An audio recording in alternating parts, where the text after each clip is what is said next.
الحمد لله نحمده ونستعينه ونستغفره ونعوذ بالله من شرور أنفسنا ومن سيئات أعمالنا من يهده الله فلا مضل له ومن يضلله فلا هادي له وأشهد أن لا إله إلا الله وحده لا شريك له وأشهد أن محمدا عبده ورسوله يا أيها الذين آمنوا اتقوا الله حق تقاته ولا تموتن إلا وأنتم مسلمون يا أيها الناس اتقوا ربكم الذي خلقكم من نفس واحدة وخلق منها زوجها وبث منهما رجالا كثيرا ونساء واتقوا الله الذي تساءلون به والأرحام إن الله كان عليكم رقيبا يا أيها الذين آمنوا اتقوا الله وقولوا قولا سديدا يصلح لكم أعمالكم ويغفر لكم ذنوبكم ومن يطع الله ورسوله فقد فاز فوزا عظيما أما بعد فإن خير الحديث كتاب الله وخير الهدي هدي محمد صلى الله تعالى عليه وسلم وشر الأمور محدثاتها وكل محدثة بدعة وكل بدعة ضلالة وكل ضلالة في النار من يطع الله ورسوله فقد رشد واهتدى ومن يعص الله ورسوله فقد ضل وغوى اللهم صل على محمد وعلى آل محمد كما صليت على إبراهيم وعلى آل إبراهيم إنك حميد مجيد اللهم بارك على محمد وعلى آل محمد كما باركت على إبراهيم وعلى آل إبراهيم إنك حميد مجيد سبحانك لا علم لنا إلا ما علمتنا إنك أنت العليم الحكيم رب اشرح لي صدري ويسر لي أمري واحلل عقدة من لساني يفقه قولي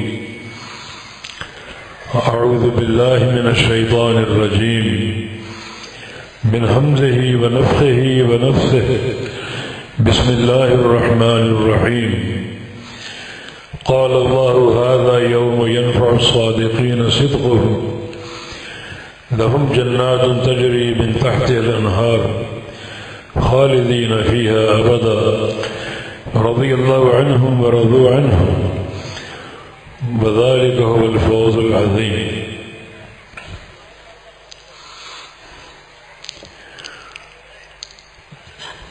اللہ رب العزت نے قیامت کے دن ایک اعلان کرنا ہے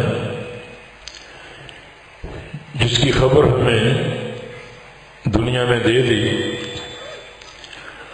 وہ اعلان یہ ہے کہ ھذا یوم ینفع الصادقین صدقهم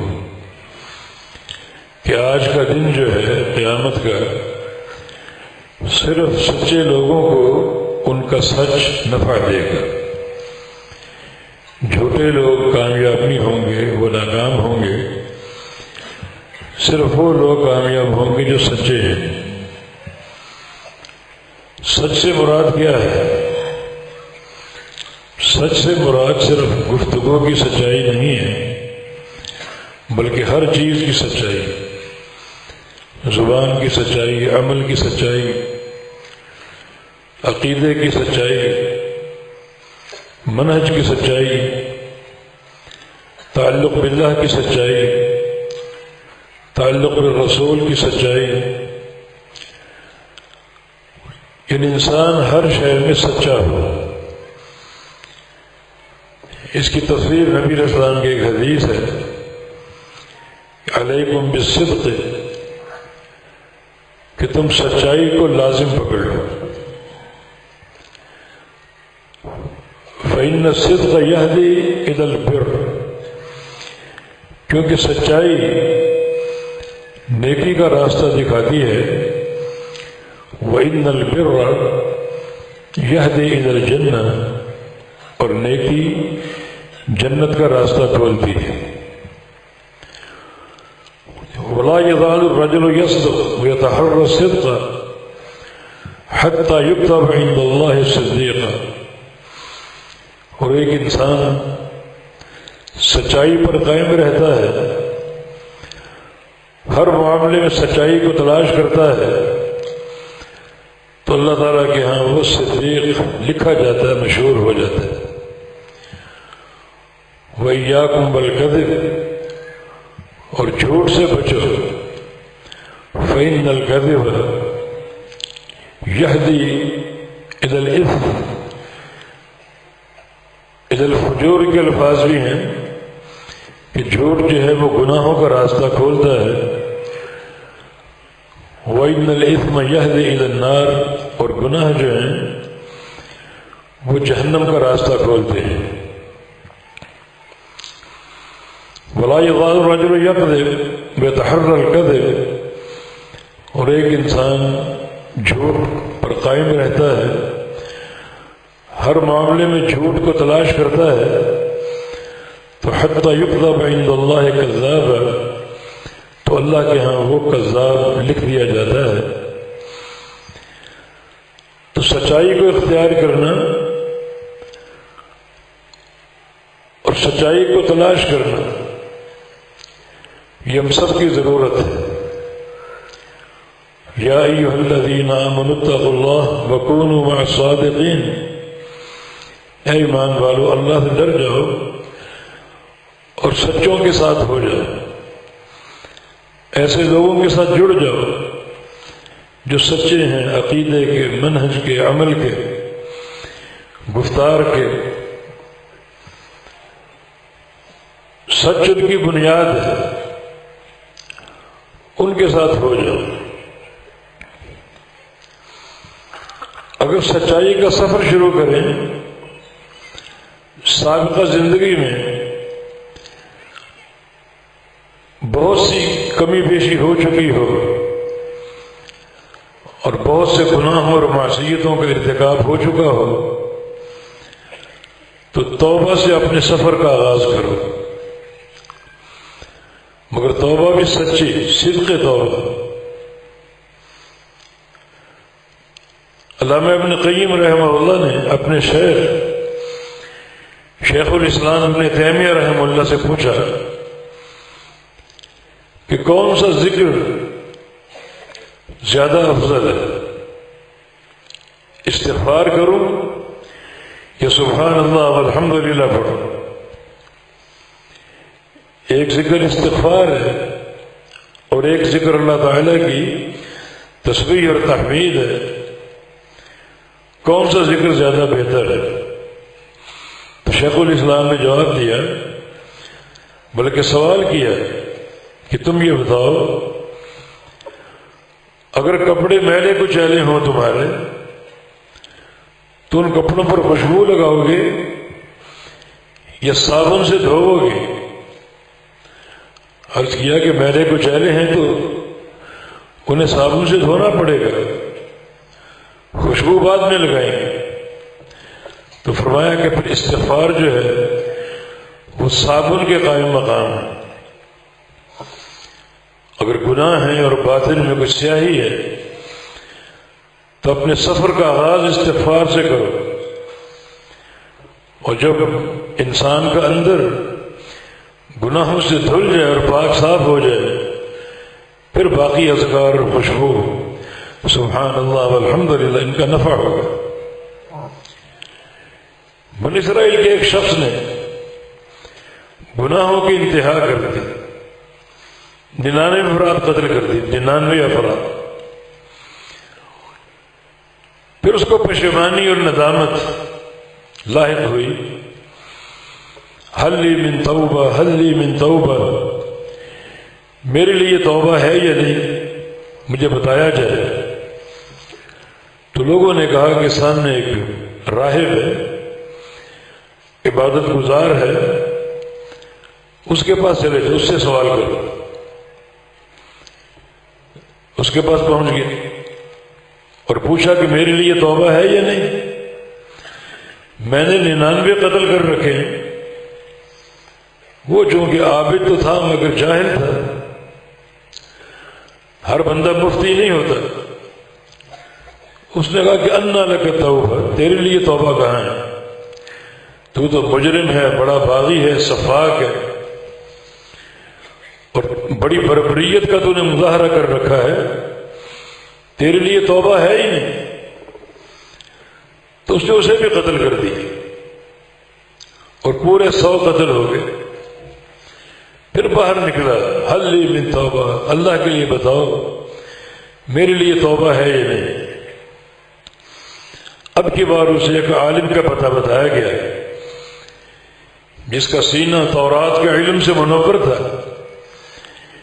وہ تمہارے سوال کا جواب دے گا۔ اس کے پاس پہنچ گیا، میرے لیے توبہ ہے یا نہیں؟ بیٹا کیا بات ہے، کیوں؟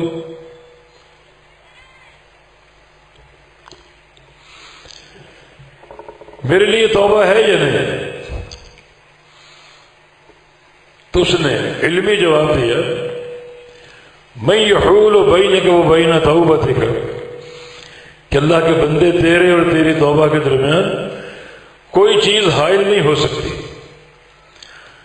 اللہ کی رحمت بڑی وسیع ہے، لا تقنطوا من رحمت اللہ، اللہ کی رحمت سے مایوس نہیں ہونا۔ اللہ تعالیٰ تمام گناہوں کو بخشنے والا ہے،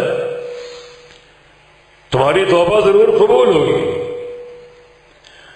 اب یہاں بتانا یہ مقصود ہے کہ اگر توبہ کا قصد کیا ہے تو صدق توبہ چاہیے، سچی توبہ۔ خالی زبان سے استغفار کرتے رہنا اور توبہ کے دعوے کرتے رہنا کافی نہیں ہے۔ صدق توبہ کیا ہے؟ سچی توبہ کیا ہے؟ سب سے پہلے انسان دل میں نادم ہو، پشیماں ہو، اس کے اندر شرمندگی کے احساسات پیدا ہو جائیں۔ سچی توبہ یہاں سے شروع ہوتی ہے۔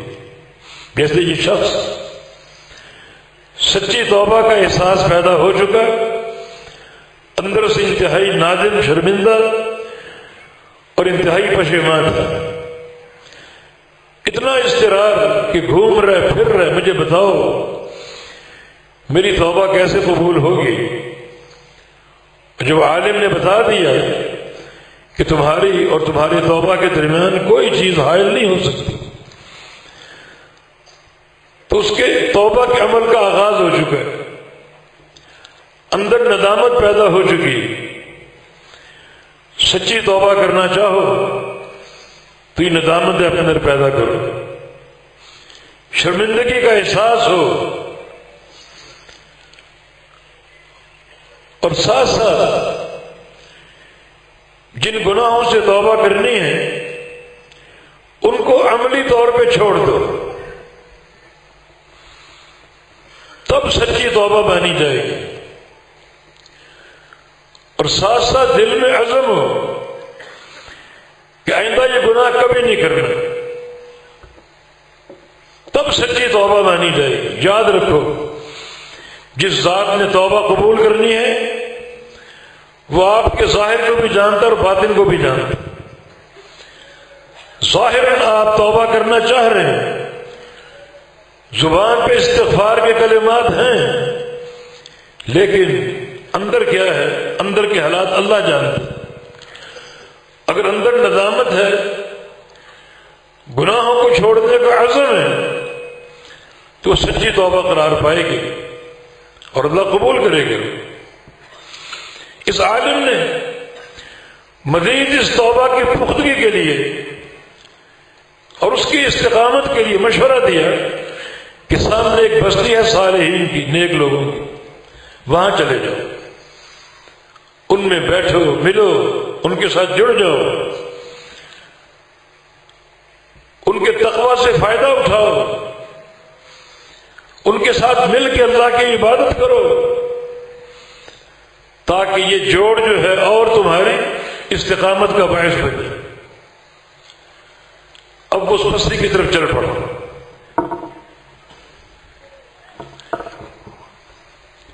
جو اللہ نے زندگی لکھی تھی وہ پوری ہو گئی، راستے میں پیام اجل آ گیا ہے، اس کی روح قبض کر لی گئی۔ جب فرشتے روح قبض کرتے ہیں تو فوراً اس روح کو ان فرشتوں کے حوالے کر دیتے ہیں جن کے وہ لائق ہوتا ہے، جن کے وہ قابل ہوتا ہے۔ جب روح قبض ہو رہی ہوتی ہے پیچھے دو فرشتے کھڑے ہوتے ہیں، ایک جنت کا لباس لے کر، جنت کی خوشبو لے کر، جنت کا کفن لے کر، اور دوسرا فرشتہ جہنم کا کفن لے کر، انتہائی متعفف۔ روح قبض ہو چکی، اب اس کی روح کون وصول کرے گا؟ جہنم کے فرشتوں کا اصرار ہے کہ اس کی روح ہم قبض کریں گے۔ یہ 100 افراد کا قاتل ہے، توبہ کرنے نکلا تھا، توبہ بھی کی نہیں۔ جنت کے فرشتوں کا اصرار ہے، یہ توبہ کا عزم کر چکا تھا، پشیمان ہو چکا تھا۔ الندم التوبہ، ندامت ہی توبہ ہے۔ تو اللہ تعالیٰ نے جھگڑا ختم کرنے کے لیے ایک فرشتے کو انسانی شکل میں بھیجا کہ تم جا کر موقف سنو اور فیصلہ کرو۔ اس فرشتے نے کہا جو انسانی شکل میں گیا کہ دونوں زمینوں کو ناپ کر دیکھو، ایک اس کی قتل کی سرزمین ہے، معصیت کی زمین، اس کی بربریت کی زمین، اگر وہ قریب ہے تو پھر یہ جہنم میں جائے گا، اور اگر توبہ کی زمین قریب ہے تو پھر یہ جنتی ہے۔ دونوں زمینوں کو ناپا گیا، اللہ کی شان، اس کی قدرت۔ جب وہ مرتے ہوئے گرا تو اللہ تعالیٰ نے اسے اس زمین کے زیادہ قریب کر دیا جو توبہ کی زمین تھی۔ جب ناپا گیا تو ایک بالشت کی زمین کم نکلی، چنانچہ اس کی روح جو ہے وہ جنتی فرشتوں کو سونپ دی گئی۔ دیکھیں صدق توبہ کیا ہے؟ صدق توبہ کی اساس ندامت ہے، پشیمانی۔ اگر یہ ندامت پیدا نہ ہو، پشیمانی پیدا نہ ہو تو بندے کی توبہ قبول نہیں ہوتی۔ اب یہ 100 افراد کا قاتل عملاً توبہ نہیں کر سکا تھا، توبہ کرنے جا رہا تھا، مگر اللہ نے اس کی ندامت ہی کو سچی توبہ مان لیا اور قبول کر لیا، اور ایسے بندے کے جنتی ہونے کا فیصلہ صادر فرما دیا۔ سچی توبہ، یہ صدق توبہ، ھذا یوم ینفع الصادقین صدقہم، آج کا دن جو ہے سچوں کو ان کا سچ نفع دے گا۔ تو یہ بندہ جس نے اپنی عملی زندگی کا آغاز توبہ سے کیا، وہ سچی توبہ تھی، اندر ندامت تھی، پشیمانی تھی، اور اللہ نے وہ توبہ قبول کر لی، حالانکہ توبہ کی نہیں، مگر سچی توبہ کی علامتیں پیدا ہو چکی تھی۔ اور توبہ کے سفر کا آغاز ندامت سے ہونا چاہیے، پشیمانی سے ہونا چاہیے۔ کہ بندہ توبہ کر نہیں سکا، مگر محض پشیمانی کی بنا پر اللہ نے اس کی توبہ قبول کر لی۔ نبی علیہ السلام کا فرمان ہے الندم التوبہ، ندامت ہی توبہ ہے۔ اللہ تعالیٰ جو انسان کے باطن کو جانتا ہے، انسان کے اندر کو جانتا ہے، اگر وہ دیکھ لے کہ بندہ اندر سے پشیمان ہے، اندر سے نادم ہے، تو اللہ اس کی توبہ قبول کر دے گا، اس کو بخش دے گا۔ اور ایک بندہ اگر زبان سے 100 بار استغفار کرے، 1000 بار استغفار کرے، مگر اندر گناہ کی ندامت نہیں ہے، پشیمانی نہیں ہے، تو اس کی توبہ قابل قبول نہیں۔ ھذا یوم ینفع الصادقین صدقہم۔ اور اس عالم کا مشورہ کہ صالحین کی بستی میں چلے جاؤ، ان کے ساتھ مل کر توبہ کرو، ان کے ساتھ مل کر عبادت کرو، ان سے روحانیت حاصل کرو، تاکہ تم اور پختگی سے اس پر جم جاؤ اور پختگی سے اللہ کے دین کو اختیار کر لو۔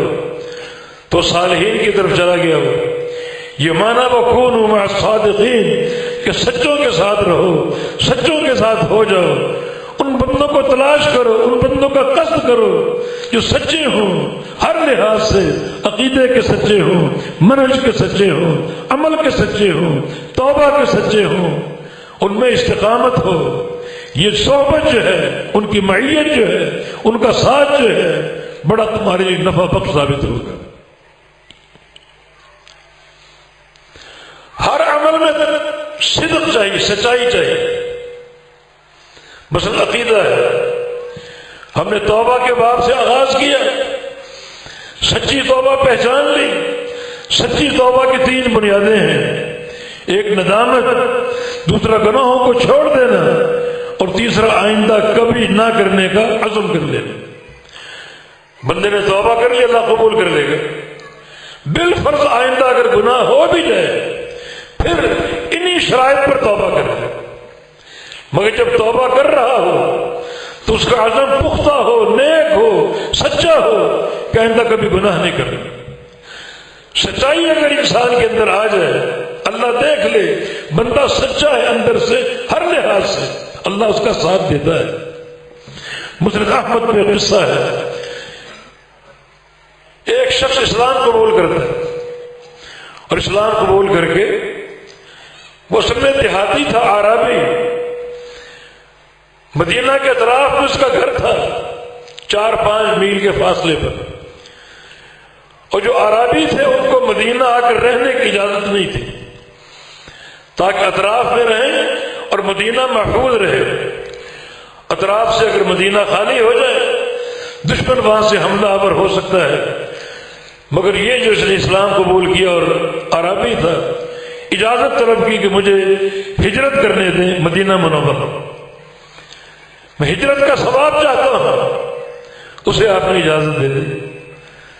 اب اس کا ایک ہی پسندیدہ مشغلہ عمل تو تھا، نمازیں روزے تھے، مگر اس کو جہاد کا شوق تھا۔ ایک میدان جہاد میں موجود ہے، اسلامی لشکر کو فتح حاصل ہوئی، دشمن بڑا مال غنیمت چھوڑ کے بھاگ گیا، تو سارا وہ مال جمع ہو اور رسول اللہ صلی اللہ علیہ وسلم نے مجاہدین کے حصے بنائے۔ 5واں حصہ اللہ کے رسول کا ہے، باقی سارا مال مجاہدین میں تقسیم ہوتا ہے برابری کی بنیاد پر۔ اس کا بھی حصہ نکالا اور اس کو بلایا کہ اپنا حصہ لے لو۔ آیا حیران، یہ کیا ہے؟ یہ مال غنیمت آپ کا حصہ ہے۔ تو نبی علیہ السلام سے کہتا ہے کہ مت تبعتک لہذا وانما تبعتک لکے ارماہا ہونا فی اللہ واشار الی عنقہ۔ یا رسول اللہ صلی اللہ علیہ وسلم، میں نے اس دنیا کے مال کی خاطر آپ کا کلمہ نہیں پڑھا، میں نے کلمہ اس لیے پڑھا ہے کہ آپ کے ساتھ جہاد کروں، اور کسی جہاد کے موقع پر دشمن کا تیر یہاں آ کر لگے اور میں شہید ہو جاؤں، اپنی جان قربان کر دوں۔ میرا مقصد دنیا کا مال نہیں ہے، دنیا کا مال و متاع نہیں ہے، میں تو شہادت کی موت کا متلاشی ہوں، تاکہ ایک جسٹ میں جنت پہ پہنچ جاؤں اور اللہ کی آخرت کی مہمان نوازی حاصل کر لوں۔ آپ نے کیا فرمایا؟ ان تصدق یصدق اللہ، اگر اس بات میں سچے ہو تو اللہ سچوں کا ساتھ دیتا ہے، سچوں کی سچائی کا بھرم رکھتا ہے۔ اور اس کے بعد کچھ عرصے بعد ایک اور جہاد میں وہ موجود تھا، جنگ کے بعد وہ نظر نہ آیا۔ نبی علیہ السلام خود میدان جنگ میں دیکھ رہے، گھوم رہے ہیں کہ میرا وہ صحابی، وہ عربی دکھائی نہیں دے رہا، لگتا ہے کہ شہید ہو گیا، اور واقعی ایک کونے میں اس کی لاش پڑی ہے اور تیر گردن میں پیوست ہے۔ فرمایا کہ کان صادقا فصدقہ اللہ، سچا تھا، اللہ نے اس کی سچائی کا بھرم رکھ لیا، اس کی صداقت کو قائم کر دیا، صداقت کو ثابت کر دیا، مانا اللہ نے قبول کر لیا۔ جو بات اس نے کہی اللہ جانتا تھا سچائی سے کہہ رہا ہے، کوئی زبان کا نعرہ نہیں ہے، دعویٰ نہیں ہے، بلکہ جو بات کہہ رہا ہے اندر کی سچائی کے ساتھ کہہ رہا ہے۔ اللہ تعالیٰ نے اس سچائی کو قائم رکھا، جہاں اس نے انگلی رکھی وہیں تیر پہ بس تھا، کان صادق، سچا تھا، فصدقہ اللہ، اللہ نے اس کی سچائی کو قائم اور ثابت فرما دیا۔ اللہ جانتا ہے اندر سے سچا کون ہے، قبول ایمان میں، عمل میں سچا کون۔ تو ہر چیز میں سچائی کا قصد کرو، سچائی کو اختیار کرو۔ سب سے پہلے توبہ کے بعد عقیدہ کی باری آتی، توحید کی باری آتی۔ خالی اپنے آپ کو موحد کہنا، ہم اہل توحید ہیں، ہم موحد ہیں، یہ کافی نہیں۔ جس ذات نے آپ کی توحید کو قبول کرنا ہے، جس ذات نے آپ کے موحد ہونے کی گواہی دینی ہے، وہ ذات آپ کے ظاہر و باطن کو جانتا ہے۔ سچی توحید چاہیے، سچی توحید فہم کے ساتھ، بلکہ نبی علیہ السلام کی ایک حدیث بھی ہے، من قال لا الہ الا اللہ صادقا من قلبہ، جو بندہ لا الہ الا اللہ کہے، توحید کو قبول کرے اپنے دل کی سچائی کے ساتھ، یہاں بھی سچائی چاہیے، سچا ہو کر عقیدہ توحید کو اختیار کرے، سچا ہو کر لا الہ الا اللہ کہے۔ تو سچائی کیا ہے توحید میں، عقیدے میں سچائی کیا ہے؟ عقیدے میں سچائی میں پہلا مرحلہ عقیدے کا فہم، لا الہ الا اللہ، اس کو سمجھنا ضروری ہے۔ مگر سچائی کیسے ثابت ہوگی، یقین کیسے ثابت ہوگا؟ سمجھو لا الہ الا اللہ کو، اس میں کیا پیغام ہے، اس میں کیا دعوت ہے۔ بغیر فہم کے سچائی کیسے ثابت ہو؟ ایک بندہ اس کا معنی نہیں سمجھتا اور بس لا الہ الا اللہ، لا الہ الا اللہ، لا الہ الا اللہ، جیسے بہت سے مسالک میں اس کے معنی پر توجہ نہیں ہے، منفی حرکات پر توجہ ہے۔ حلقے بنا کر یہ ذکر کرو، بتیاں بجھا کر یہ ذکر کرو، سینے پر ضربے لگا کر یہ ذکر کرو، معنی کوئی نہیں بتاتا۔ معنی اگر بتاتے بھی ہیں تو غلط بتاتے ہیں۔ یہ کلمہ احساس ہے توحید الوہیت کی، اور عام معنی کیا کرتے ہیں؟ سب کچھ اللہ سے ہونے کا یقین اور غیر اللہ سے کچھ نہ ہونے کا یقین۔ بات درست ہے، مگر یہ لا الہ الا اللہ کا معنی نہیں ہے۔ اس سے غافل کیا جاتا ہے، لوگوں کو دور کیا جاتا ہے۔ یہ سچی توحید نہیں ہے، یہ توحید کا صدق نہیں ہے۔ جس اللہ نے آپ کی توحید کو ماننا ہے اور توحید کی شہادت دینی ہے، وہ اللہ آپ کے ظاہر کو بھی جانتا اور باطن کو بھی جانتا ہے۔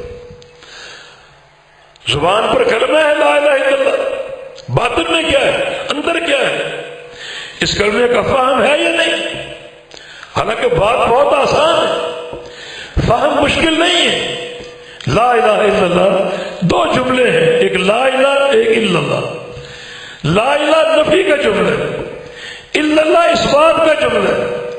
لا الہ نفی کر رہا ہے، کوئی معبود نہیں ہے، نفی، کوئی معبود نہیں، دنیا کے کسی کونے میں کوئی معبود نہیں، نہ کوئی زندہ معبود، نہ کوئی مردہ معبود، نہ کوئی حجر، نہ کوئی شجر، کوئی معبود نہیں ہے۔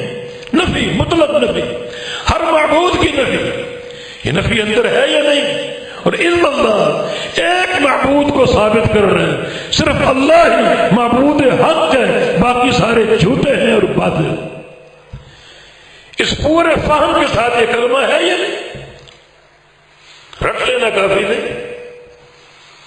جناب میں روزانہ لا الہ اللہ کی تسبیح کرتا ہوں، 100 بار پڑھتا ہوں، 1000 بار پڑھتا ہوں، 1,00,000 بار پڑھو، کروڑ بار پڑھو، اگر کلمہ پڑھنے میں سچائی نہیں ہے اللہ قبول نہیں کرے گا۔ سچائی کیا ہے؟ اس کو جانو تو صحیح، اس کو پہچانو تو صحیح، اس کو سمجھو تو صحیح کہ لا الہ کی نفی کا تقاضا کیا ہے اور الا اللہ کے اس بات کا تقاضا کیا ہے۔ لا الہ کی نفی کا تقاضا یہ ہے کہ کوئی معبود نہیں ہے، نہ کوئی لاہور کی سرکار، نہ کانچی کی سرکار، نہ کوئی پاک پتن کی سرکار، نہ کوئی گولڈا اور نہ کوئی معین الدین چشتی، کوئی سرکار نہیں، کوئی معبود نہیں، کوئی عبادت کے لائق نہیں، الا اللہ، صرف ایک اللہ ہے معبود حق، باقی جو تم نے معبود بنا رکھے ہیں وہ سارے کے سارے باطل ہیں اور جھوٹے ہیں۔ اس پوری قوت کے ساتھ آپ کے اندر یہ معنی موجود ہے۔ صدق توحید کیا ہے؟ بغیر سمجھے سچائی کیسے آ سکتی؟ بغیر سمجھے گواہی کیسے آ سکتی؟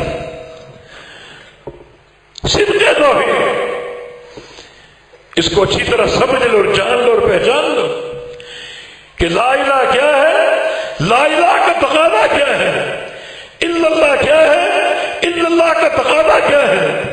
اس پورے فہم کو حاصل کر کے اس پر ڈٹ جانا، یہ صدق توحید ہے۔ اس کا نفع قیامت کے دن ہوگا۔ قیامت کے دن سب سے بڑا ایک انسان کا اعزاز عقیدہ توحید کی بنیاد پر، اللہ اس کی توحید پر جو راضی ہو کر جو اس کو نوازے گا، جو اس کو عطا کرے گا، اس کی حد نہیں، ہماری ذہن اس کا تصور ہی نہیں کر سکتے۔ قرآن کی ایک آیت للذین احسنوا الحسنى وزیادہ، للذین احسنوا الحسنى وزیادہ۔ احسن کا معنی ظاہری اچھائی کرنا۔ عبداللہ بن عباس نبی علیہ السلام کے صحابی، وہ اس کی تفسیر کرتے ہیں کہ احسن کا معنی قالوا لا الہ الا اللہ، جن لوگوں نے کلمہ لا الہ الا اللہ کا اقرار کر لیا، اعتراف کر لیا پوری سچائی کے ساتھ، ان کے لیے کیا ہے؟ الحسنہ، جنت، بس زیادہ اور کچھ زیادہ بھی ہے۔ اس زیادہ کا معنی اللہ کے نبی نے کیا صلی اللہ علیہ وسلم۔ یہاں زیادہ سے مراد قیامت کے دن جنت میں اللہ کے چہرے کا دیدار ہے۔ اساس کیا ہے؟ توحید خالص، توحید خالص۔ جن لوگوں نے لا الہ الا اللہ کا اقرار و اعتراف کر لیا دل کی سچائی کے ساتھ، فہم معنی کے ساتھ، ان کے لیے جنت بھی ہے، اور جنت میں ایک عظیم الشان نعمت جو سب سے بڑی نعمت ہے قیامت کی، اللہ کے چہرے کا دیدار۔ لا يلتفتون الى شيء من نعيم الجنہ ما داموا ينظرون الیہ، جنت میں جب تک اللہ کے چہرے کا دیدار قائم رہے گا، جنتی جنت کی ساری نعمتیں بھول جائیں گے، حور و قصور بھول جائیں گے، جنت کی نہریں بھول جائیں گے، جنت کے میوے بھول جائیں گے، ہر نعمت فراموش کر دیں گے جب تک اللہ کا دیدار قائم رہے۔ اور اس دیدار کی بنیاد کیا ہے؟ احسن، جنہوں نے لا الہ الا اللہ کہا پورے حسن کے ساتھ، پوری سچائی کے ساتھ، کسی قسم کا جھوٹ نہ ہو، ظاہر و باطن عقیدہ توحید پر وہ جھک جائے، اللہ اس کو جنت بھی دے گا، اور جنت میں اپنے چہرے کے دیدار سے بھی مشرف فرمائے گا۔ یہ جو آیت کریمہ ہم نے شروع میں پڑھی، ھذا یوم ینفع الصادقین صدقہم، اس کی ایک تفسیر امام ضحاک رحمہ اللہ نے عبداللہ بن عباس سے نقل فرمائی، وہ کیا ہے؟ ھذا یوم ینفع الصادقین صدقہم، فرماتے ہیں کہ ھذا یوم ینفع الموحدین توحیدہم۔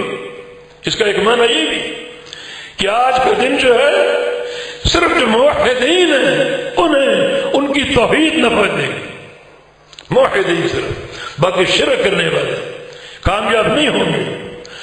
عقیدے میں شرک ہو، عمل میں شرک ہو، چاہے وہ شرک ایک رائی کے دانے کے برابر کیوں نہ ہو، وہ لوگ کامیاب نہیں ہوں گے۔ صرف موحدین کو ان کی توحید نفع دے گی، موحدین کو ان کی توحید نفع دے گی۔ تو ضروری ہے صدق توحید۔ عقیدہ تو سب سے بڑی، سب سے اونچی چیز ہے، اس میں یقینی طور پر صدق چاہیے، سچائی چاہیے۔ تو جن لوگوں میں صدق توحید ہے، صدق معرفت عقیدہ ہے، یہ صدق ان کے کام آئے گا اور نفع دے گا۔ کتنا نفع دے گا؟ نبی علیہ السلام کی ایک حدیث ہے، سبحان اللہ نصف المیزان والحمد للہ تملا۔ صرف توحید کے دو جملے، ایک سبحان اللہ، ایک الحمدللہ، اگر بندہ ان دو جملوں میں قائم ہو جائے، صدق کے ساتھ، فہم کے ساتھ، عمل کے ساتھ، اور پوری زندگی ڈٹا رہے، تو یہ دو جملے ہی اللہ تعالیٰ کے پورے میزان کو، پورے ترازو کو بھر دیں گے۔ میزان کتنا بڑا ہے؟ ایک پلڑے میں 7 آسمان اور 7 زمینیں سما سکتی۔ مانا اگر توحید سچی ہو، سبحان اللہ کا فہم سچا ہو، الحمدللہ کا فہم سچا ہو، پوری زندگی ڈٹ جاؤ، عمل کر لو، تو یہ دو توحید کے جملے اجر سے آسمانوں کو بھر دیں گے اور ساتوں زمینوں کو بھر دیں گے، اس کے یہاں کوئی کمی نہیں۔ واللہ اکثر، اللہ کے ثواب میں کوئی کمی نہیں، ساری کائنات کو دینے کے بعد بھی اس کے خزانے ویسے ہی بھرے کے بھرے رہتے ہیں۔ یا عبادی لو ان اولکم وآخرکم وانسکم وجنکم کانوا فی صعید واحد فسألونی فأعطی کل واحد مسألته ما نقص ذلك مما عندي الا ما ينقص المخيط من الماء اذا ادخل في البحر۔ میرے بندو، تمہارے اگلے پچھلے سارے لوگ ہیں جو آج موجود ہیں، وہ بھی جو پیدا ہو کے مر چکے، وہ بھی جنہوں نے قیامت تک پیدا ہونے، وہ بھی آج ہی پیدا ہو کر آ جائیں، انسان بھی آ جائیں، جن بھی آ جائیں، سارے اگلے پچھلے ایک میدان میں جمع ہو جائیں اور مجھ سے مانگنا شروع کر دیں، جو چاہے مانگے، حکومتیں مانگے، اقتدار مانگے، ایمان مانگے، ہدایت مانگے، دنیا کے خزانے مانگے، دنیا کی بادشاہتیں مانگے، اور میں سب کو دیتا جاؤں دیتا جاؤں دیتا جاؤں۔ سب کو دینے کے بعد میرے خزانوں میں کتنی کمی آئے گی؟ فرمایا کہ سوئی سمندر میں ڈبو کر نکال لو، کتنا پانی کم کرے گی؟ میرے خزانوں میں اتنی کمی بھی نہیں آئے گی۔ تو ایک بندہ اگر توحید پر قائم ہے، صدق توحید، سبحان اللہ کا فہم سچا ہے، الحمدللہ کا فہم سچا ہے، پوری زندگی استقامت اختیار کر لے، ڈٹا رہے حتیٰ کہ اس کی موت سبحان اللہ الحمدللہ کے علم پر آ جائے، اس کی ایک ہی نیکی اللہ کے پورے میزان کو بھر دے گی۔ پورے میزان کو بھرنے کا معنی ساتوں زمینوں کو بھر دے گی اور ساتوں آسمانوں کو بھر دے گی۔ مگر صدق چاہیے، صدق۔ زبانی پڑھنے والے بہت ہیں، حلقے بنا کر کلمہ پڑھنے والے بہت ہیں، بتیاں بجھا کر کلمہ پڑھنے والے بہت ہیں، بہت سے ایسے لوگ جن کے ہاتھوں میں تسبیح ہیں 10,000 دانوں کی، روزانہ پھیرتے ہوں گے، کبھی لا الہ الا اللہ، کبھی سبحان اللہ، کبھی الحمدللہ، قبول کچھ نہیں ہو رہا کیونکہ صدق توحید نہیں۔ صدق توحید معنی کے فہم کے ساتھ ہے اور عملی استقامت کے نام، عملی استقامت کے ساتھ یہ چیز نفع دے گی قیامت کے دن۔ حتیٰ کہ مجھ جیسا گناہگار ہو، اگر توحید موجود ہے تو میرے لیے صدق توحید وہاں کام آئے گی۔ صحیح بخاری کی روایت ہے، ابو ہریرہ نے نبی علیہ السلام سے پوچھا، کیا پوچھا کہ وہ کون خوش نصیب لوگ ہیں؟ من اسعد الناس بشفاعتک یوم القیامہ، کون خوش نصیب لوگ ہیں جن کی آپ قیامت کے دن شفاعت کریں؟ تو آپ نے کیا جواب دیا؟ اسعد الناس بشفاعتی یوم القیامہ من قال لا الہ الا اللہ خالصا من قلبہ، قیامت کے دن میری شفاعت ان بندوں کو نصیب ہوگی جنہوں نے خالص ہو کر، مخلص ہو کر لا الہ الا اللہ کو پڑھ دیا اور اس کا اقرار کر دیا۔ لا الہ الا اللہ خالص کب ثابت ہوگا؟ جب اس کا معنی معلوم، اس فہم پر آپ کو استقامت ہو، اس معنی پر آپ ڈٹ چکے ہوں اور آپ کا سارا عمل عقیدہ توحید کی اساس پر ہو، یہ بندہ خالص ہے۔ فرمایا کہ میری شفاعت قیامت کے دن ایسے بندوں کو نصیب ہوگی جنہوں نے خالص ہو کر، سچے ہو کر، یقین کے ساتھ لا الہ الا اللہ پڑھا ہو، اس کا اقرار و اعتراف کیا ہو، وہ کلمہ پڑھنے میں سچا ہو، صادق ہو، یہ چیز اس کو نفع دے۔ باقی شفاعت کا مستحق کوئی نہیں۔ ایک بندہ صرف توحید لے کر آتا ہے، باقی اعمال میں کمی بیشی ہے، اس کی توحید اس کی کامیابی کی اساس بن سکتی۔ اور ایک بندے کے دامن میں نمازیں ہوں، روزے ہوں، تہجد ہوں، حج ہوں، عمرے ہوں، جہاد ہوں، لیکن توحید میں خلل ہے، توحید کی معرفت نہیں ہے، تو یہ ساری نیکیاں مل کر بھی اسے کامیاب نہیں کرا سکیں گی، بلکہ اوندھا کر کے جہنم میں داخل کر دیا جائے گا۔ صدق توحید پورے فہم کے ساتھ، اور عقیدے کے بعد عمل، صدق عمل چاہیے۔ یہ نمازیں، روزے، حج، عمرے اور زکاتیں، صدقات خالی عمل کی حد تک نہیں ہے، یہاں بھی شرط ہے صدق عمل کی، سچے عمل کی، اور صدق عمل ہی اس دن کام آئے گا، وہی نفع دے گا۔ تو صدق عمل کیا ہے؟ یاد رکھو عمل کی سچائی دو بنیادوں پر ہے. توحید کی بنیاد ہم پہچان چکے، یہ اساس تو ہے ہی ہے. نمازی ہو، روزے دار ہو، حاجی ہو، عمرہ کرنے والا ہو، ان سارے اعمال کی صحت عقیدہ توحید پر. اندر اگر شرک ہے، بدعت ہے، تو اللہ اس توحید کو، اس عبادت کو قبول نہیں کرے. نمازیں مردود، روزے مردود، حج عمرے مردود، جہاد مردود، حتیٰ کہ شہید ہو کر گر جائے اس کی شہادت مردود. عمل کی سچائی کیا ہے؟ توحید کی اساس کے بعد سچا عمل دو چیزوں کے ساتھ. ایک یہ کہ انسان مخلص ہو، ریاکار نہ ہو. اگر ایک انسان عمل کرتا ہے مگر ریاکاری کے ساتھ، اس کا عمل جھوٹا ہے، اللہ کے قابل قبول نہیں. اخلاص چاہیے. انما الاعمال بالنیات، بے شک سارے اعمال کی جو صحت اور قبولیت ہے وہ انسان کی نیت پر. عمل سچا کب ہوگا؟ جب نیت میں اخلاص ہو، دنیا کی شہرت کی حرص نہ ہو، دنیا کی نمائش کی حرص نہ ہو، دنیا کو دکھانا مقصود نہ ہو، صرف اللہ دیکھے، صرف اللہ دیکھے. بعض صحابہ میدان جہاد میں جاتے دعا کرتے کہ یا اللہ کسی ایسے موڑ پہ، کسی ایسے کونے میں شہادت کی موت دے دینا جہاں دیکھنے والا کوئی نہ ہو. یہ نہ ہو کہ شہادت کی موت آئے اور کوئی دیکھنے والا سامنے ہو اور شیطان دل میں ریاکاری کا وار کر جائے اور میری پوری شہادت برباد ہو جائے. تو یہ ہے صدق عمل، اخلاص ہو، ریاکاری نہ ہو، دکھاوا نہ ہو. وما امروا الا ليعبدوا الله مخلصین له الدین. یہ حکم دیا گیا ہمیں اللہ کی پوری عبادت اخلاص کے ساتھ ہو، ریاکاری نہ ہو. صدق عمل کی یہ پہلی جو ہے وہ پہلا مرحلہ، یہ پہلی علامت ہے. دوسری علامت یہ ہے وہ عمل سچا مانا جائے گا جو اللہ کے حبیب کی سنت کے مطابق ہو. اللہ کے حبیب کی سنت کے مطابق، اللہ تعالیٰ کی وحی کے مطابق. اس میں بدعت شامل نہ ہو، نہ اس میں برادری کی پیروی کا عنصر ہو، نہ باپ دادا کی تقلید کا عنصر ہو. اگر آپ عمل کریں کہ میرے باپ دادا ایسا کرتے تھے، میری قوم برادری ایسا کرتی ہے، میرے پیر صاحب مرشد صاحب کی یہ تعلیم ہے، میرے امام کا یہ مذہب ہے، وہ عمل قابل قبول نہیں ہے. صدق عمل کی علامت یہ ہے کہ وہ مطابق ہو شروع سے آخر تک اللہ کے پیارے پیغمبر کے طریقے اور آپ کی سنت کے.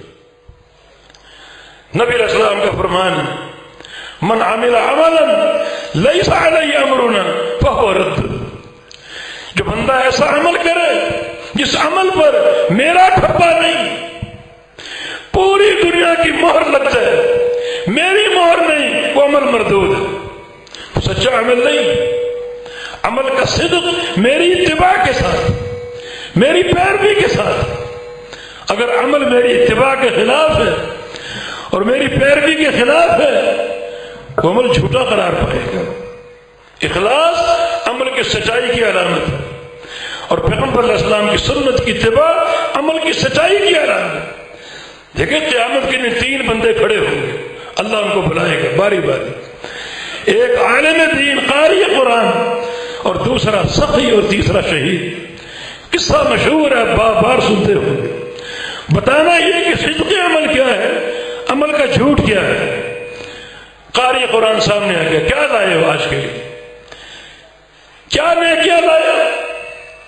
بڑی عظیم الشان نیکی پیش کرے. تعلمت القرآن وعلمتہ، کہ یا اللہ میں نے پہلے کچھ عمر قرآن سیکھا، بچپن میں پڑھتا رہا، سیکھتا رہا، مدرسے میں رہا، اپنے معلمین سے پڑھا، 2 سال 4 سال میں نے قرآن پڑھنے میں، یاد کرنے میں لگا دی. وعلمتہ، اس کے بعد میں مسند تدریس پر بیٹھ کے بچوں کو پڑھانے لگا، پڑھاتا رہا 50 سال پڑھایا، حتیٰ کہ موت آ گئی. تا دم حیات میں نے قرآن سے تعلق رکھا. پہلے پڑھا پھر پڑھایا. کذبتا کی آواز ہے کہ جھوٹے ہو تمہارا قرآن پڑھنا جھوٹا، تمہارا قرآن پڑھانا جھوٹا. کتنا عظیم عمل جھوٹا کیسے ہو سکتا؟ آپ غور نہیں کر رہے؟ سب جھوٹ ہے. قرآن پڑھنا جھوٹ ہو سکتا ہے، قرآن پڑھانا جھوٹ ہو سکتا ہے. ایک بندے کی 60 سال 70 سال کی زندگی قرآن کے ماحول میں گزرے، اس کو جھوٹا کہا جائے. عمل عظیم الشان ہے، مگر تم جھوٹے ہو. تم نے قرآن کیوں پڑھا، کیوں پڑھایا؟ لیقال قارئ، تاکہ تمہیں قاری قرآن کہا جائے، القارئ المقرئ کہا جائے، حافظ کہا جائے، علامہ اور فہامہ کہا جائے. وقد قیل، یہ سب کچھ کہا جا چکا، آج میرے پاس کچھ نہیں. اصحبوا بہ الی النار، اس کو ٹانگوں سے پکڑ لو اور چہرے کے بل گھسیٹتے ہوئے جہنم میں پھینکا. عمل ہے.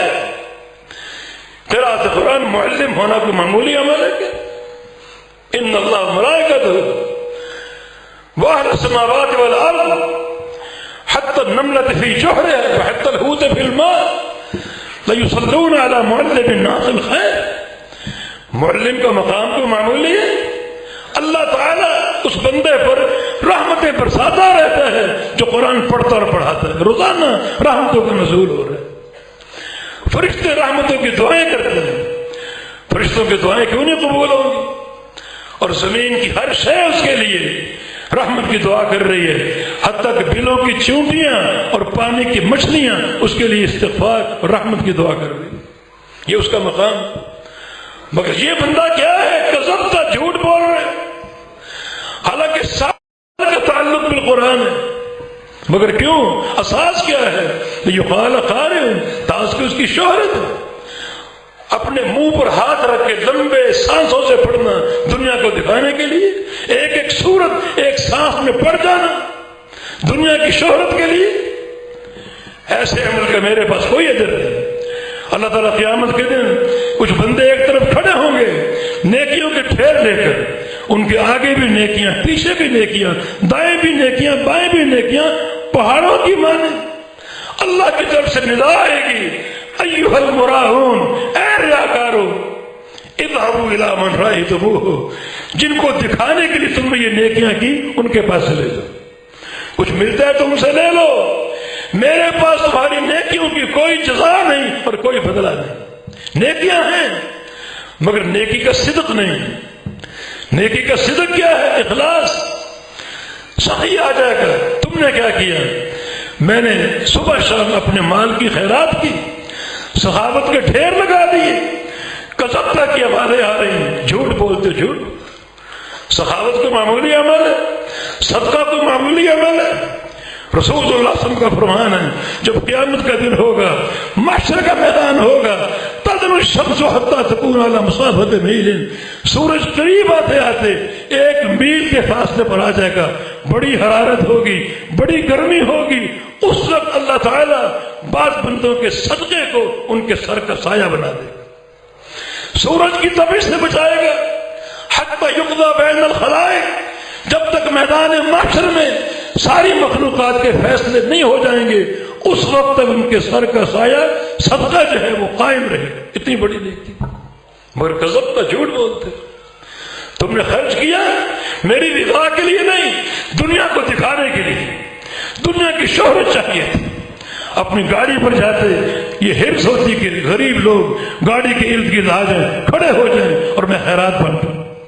یہ کوئی تقویٰ تھوڑی، اخلاص تھوڑی. اللہ اخلاص کا عمل قبول کرتا ہے. صدقہ صدقہ جو ہے وہ اخلاص کے ساتھ ہے، ریاکاری کے ساتھ نہیں، دنیا کی شہرت کے ساتھ نہیں، دنیا کے نام و نمود کے ساتھ نہیں ہے. تیسرا شہید ہے. تم نے کیا عمل کیا؟ قاتل تو فی سبیل، تیرا میں جہاد کرتا رہا، جہاد کرتا رہا، حتیٰ کہ نتیجہ نکلا ایک جہاد میں شہید ہو کر گر گیا. کذب تو جھوٹ بولتے. جہاد ضرور کیا، دشمن سے مقابلہ ضرور کیا، لیکن نیت کیا تھی؟ صدقے جہاد نہیں ہے. نیت یہ تھی کہ میری بہادری کی دھوم مچ جائے، لوگ میری شجاعت کے گیت گائیں، ترانے گائیں میری شہادت کے، میری بہادری کے. وقت خیر یہ ہو چکا. دنیا میں بڑے ترانے گائے گئے، بڑی دھوم مچی، بڑی شہرت ہوئی. آج اس عمل کی میرے پاس کوئی جزا نہیں ہے. اس حبوب النار، اس جھوٹے شہید کو پکڑ لو، ٹانگوں کے بل، چہرے کے بل گھسیٹتے ہوئے اس کو جہنم میں پھینک کر آئے. یہ صدق عمل. یعنی صدق عمل کی اساس کیا ہے؟ اخلاص. عمل اخلاص پر قائم، اور پھر نبی علیہ السلام کی سنت کی اتباع ہو، بدعت کا شائبہ تک نہ ہو. قیامت کے دن کچھ لوگ بڑھیں گے حوض کوثر کی طرف، وضو کے اعضاء چمک رہے ہیں، مانا نمازی تھے، وضو کرتے تھے، عمل کرتے تھے، بڑھ رہے ہیں، کشاں کشاں جا رہے ہیں حوض کوثر کی طرف. تھوڑا فاصلہ باقی رہ گیا، جبریل امین آئیں گے، ان تمام لوگوں کو گرفتار کر دیں گے، دیوار حائل کر کے راستہ روک لیں گے. اللہ کے نبی سراپا اشتیاق ان کا انتظار کر رہے ہیں. میری امت کے لوگ ہیں، علامت نظر آ رہی ہے، وضو کے اعضاء چمک رہے ہیں، ان کو کیوں روکا گیا؟ امت ہی یہ میری امت ہے، کیوں روکا گیا؟ جبریل امین کیا فرمائیں گے؟ انک لا تدری ما احدثوا بعدک، آپ نہیں جانتے انہوں نے آپ کے بعد کیسی کیسی بدعات اور خرافات اس دین میں جاری کی. ان کا عمل آپ کی سنت کی بنیاد پر نہیں تھا، ان کا عمل بدعات کی بنیاد پر تھا. نئے نئے عمل، نئے نئے شوشے، کچھ اپنے بنا لیے، کچھ باپ دادا کے بنائے ہوئے، ان پر ان کی عبادت استوار تھی. کچھ وقت تک ان کے اعضائے وضو چمک رہے ہیں، پھر ایک دم ان کے نور بجھا دیے جائیں گے، روشنی ختم کر دی جائے گی. یہ بھی ایک نفسیاتی مار ہے.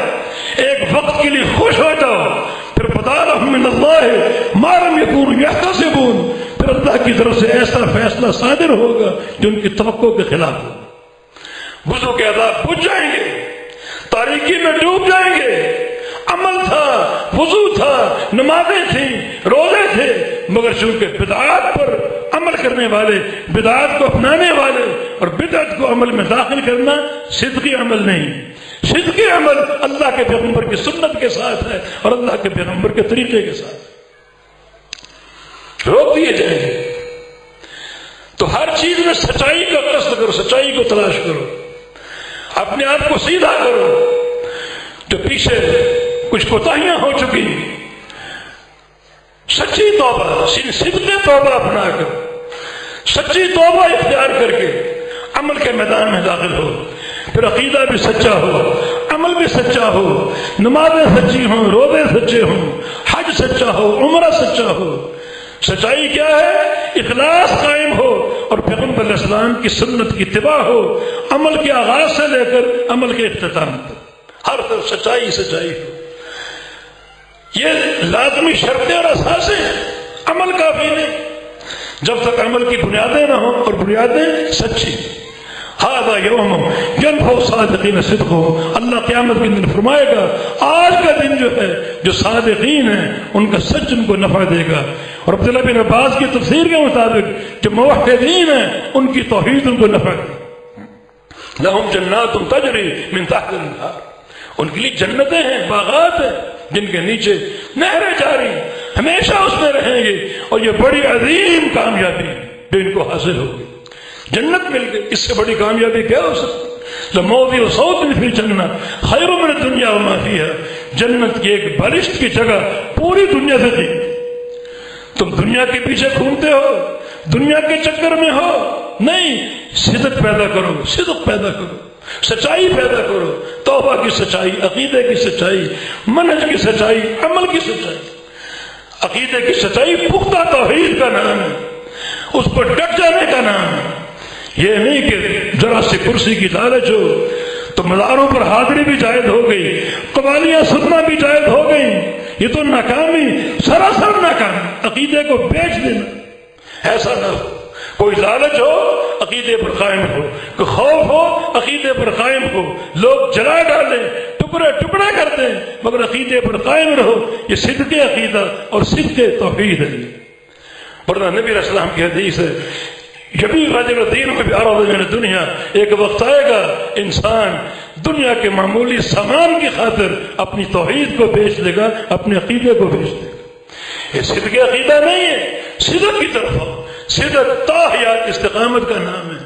عمل شروع کر دو صحیح بنیادوں پر، صحیح پیمانے کے ساتھ، اور تاحیات ڈٹے رہو اور قائم رہو، یہ صدق عمل ہے۔ تو صدق گفتار بھی، صدق عمل بھی، صدق عقیدہ بھی، صدق توبہ بھی، یہ قیامت کے دن کے اثاثے ہیں جو قیامت کے دن کام آئیں گے۔ اللہ تعالیٰ مجھے اور آپ کو صدق عطا فرما دے۔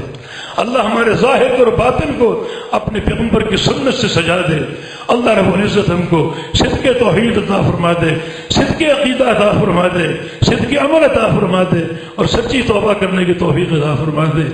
یا اللہ رمضان آنے والا ہے، رمضان سے قبل توفیق دے دے ہم سابقہ کوتاہیوں سے سچی توبہ کر کے اس ماہ مبارک میں داخل ہوں اور اس کے اعمال کو انجام پڑیں۔ بڑا یہ قیمتی مہینہ ہے، بڑے قیمتی شب و روز ہیں۔ اللہ ان حق ادا کرنے کی توفیق دے پورے اخلاص کے ساتھ اور پیغمبر علیہ السلام کی سنت کی اتباع کے ساتھ، پوری سچائی کے ساتھ۔ اقول قولی ھذا واستغفر اللہ لی ولکم وآخر دعوانا ان الحمد للہ۔